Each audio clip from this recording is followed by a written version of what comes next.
Sharper Point Commentary, presented by Schwartz Laser Eye Center. What's the saying? If you want something done right, you've got to do it yourself. Well, that could be applied in two ways to the potential voter referendum that would create a state law dealing with our international border. First, that's because the national government continues to not be able to deal with the problem, both Democrats and Republicans in Washington. We've had record levels of illegal crossings under the Democratic administration of Joe Biden, who seemed to throw out the welcome mat to migrants from day one of his presidency in some misguided effort to appease a far-left faction of his party.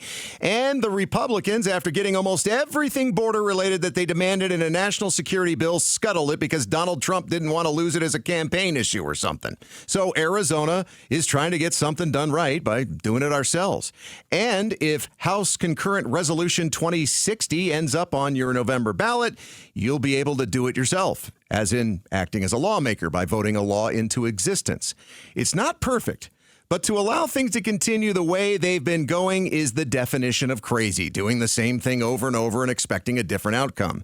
Yavapai County Sheriff David Rhodes says that House Concurrent Resolution 2060 would allow local authorities to detain and deport migrants suspected of entering the country illegally. However, this is not licensed to make 911 calls repeatedly because you see somebody that you think is in the country illegally.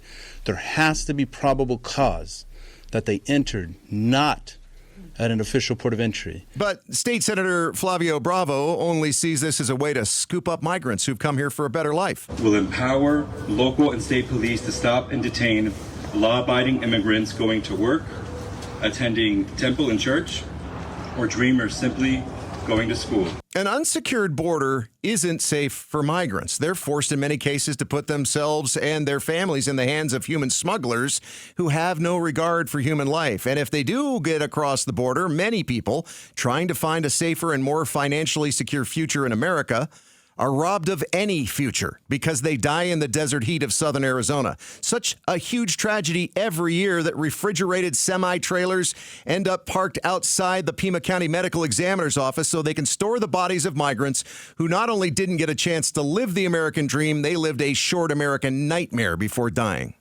A report compiled by the U of A's Binational Migration Institute and the Pima County Office of the Medical Examiner said that the remains of at least 3,356 undocumented border crossers were recovered between 1990 and 2020 in southern Arizona.